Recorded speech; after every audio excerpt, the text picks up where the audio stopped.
Li um livro aos 17 anos, escrito por Aldous Huxley. Respeitadíssimo ao tempo e ainda agora, aquele inglês genial era, no fundo, diferenciado fabulador. Sempre equilibrado e estimulado pela mulher, autêntica sombra ao redor do escritor. Não o reli. Recordo confusamente que a obra terminava com um veleiro no oceano, ocupado por um casalzinho que escapara a bombardeio feito pelo governo de uma ilha habitada por criaturas que não morriam de morte natural. Haviam ingerido uma substância que as voltava à eternidade. Aquilo seria terrível, porque os humanos acabariam sepultando toda a espécie por falta de alimento.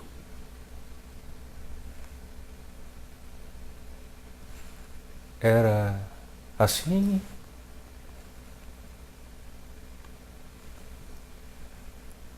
Verifique-se. Recentíssima disputa no Supremo Tribunal Federal sobre as uniões homossexuais, ditos casamentos gays, trazem uma sorte qualquer de analogia com a obra daquele saxão diferenciado. Na verdade, enquanto os segredados se punham vivendo na ilha, alguém descobrira que a água era misturada a anticoncepcionais, evitando-se assim a procriação.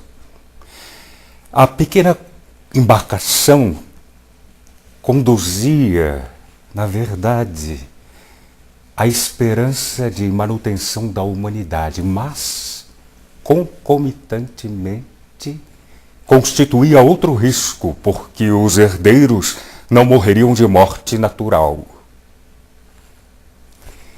E assim vai.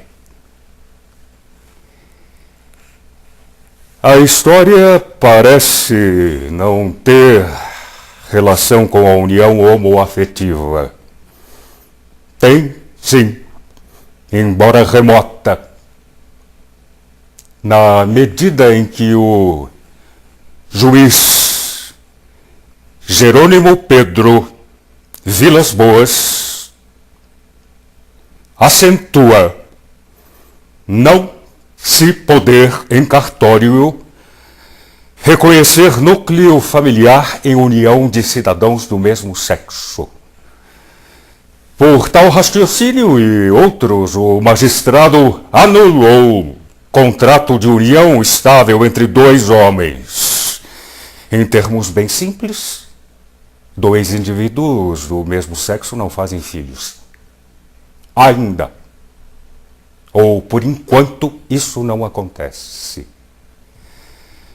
Aliás, o ministro Menezes Direito, já morto, em voto magistral, refere casal que concebeu 3 filhos pela técnica da cocultura, o que provavelmente teria transferido o material genético animal para as crianças. Outro exemplo vem no voto. A fusão de blastômeros de 2 embriões, um masculino e outro feminino, poderia produzir uma quimera humana. Clique aqui para ler o acórdão. O eminentíssimo ministro Menezes Direito, repita-se, é morto. Homens bons deveriam ter vida eterna. É uma pena. Volte-se ao magistrado que se recusou a admitir validez de contrato de união estável entre 2 homens. o argumento principal impressiona. O conceito de família implica na possibilidade, em tese, de fertilização. Dois homens atualmente não o conseguem no intercurso sexual. O raciocínio é dramaticamente severo. Tem defeitos na premissa, porque no casamento comum um dos cônjuges pode ser estéril.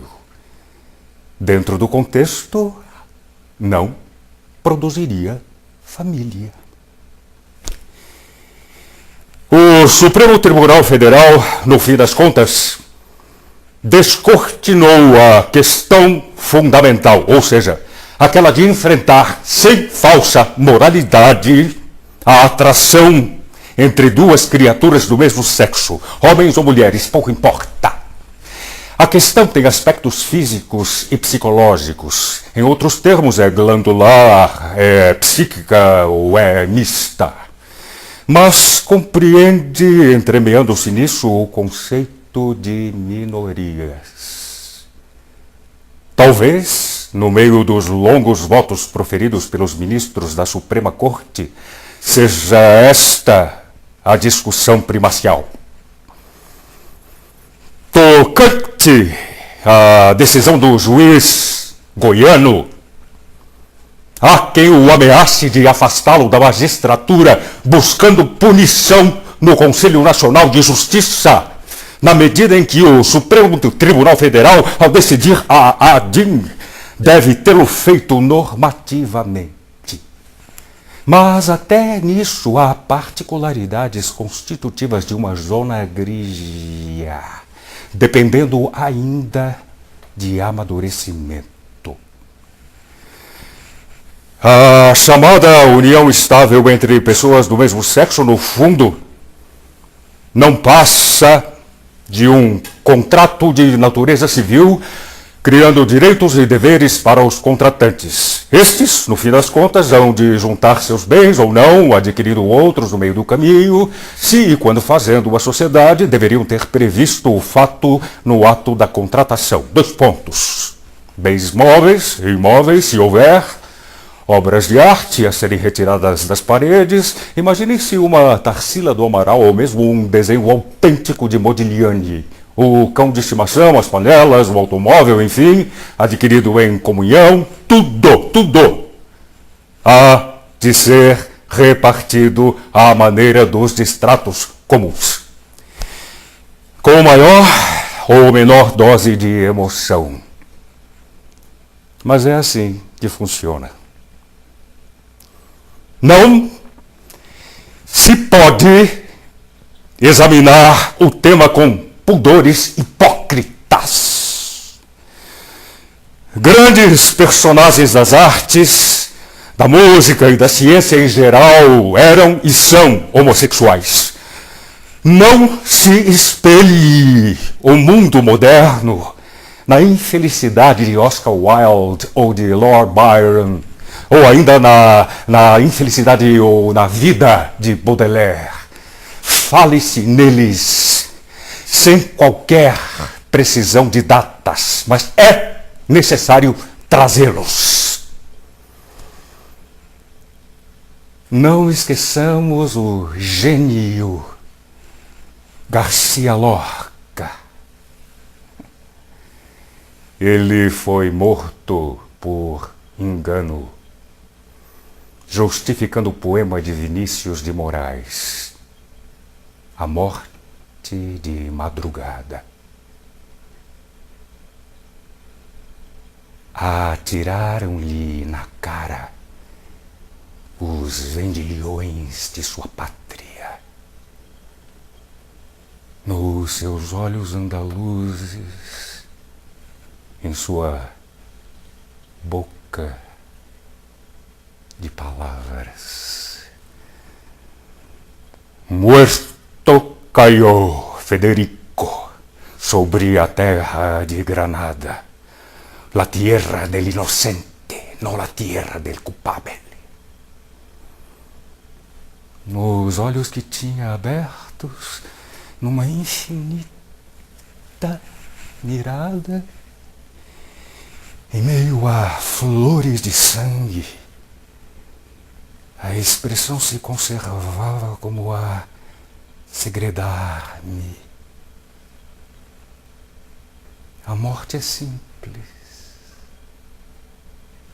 de madrugada.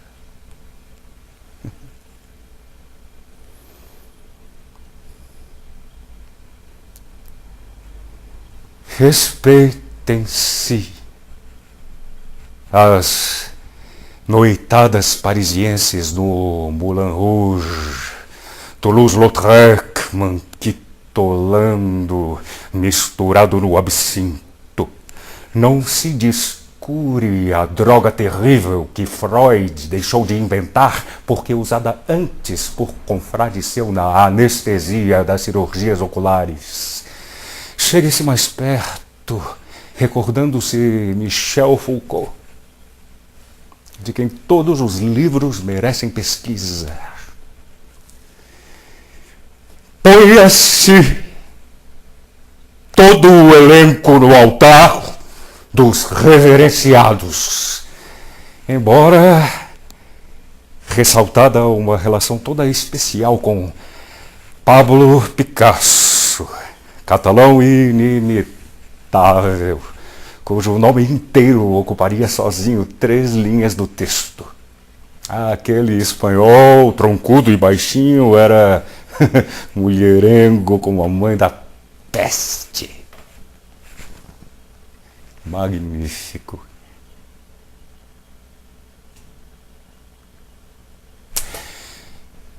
Pare-se na velha Europa. Ainda não estamos plenamente prontos para o resto. Ponto final.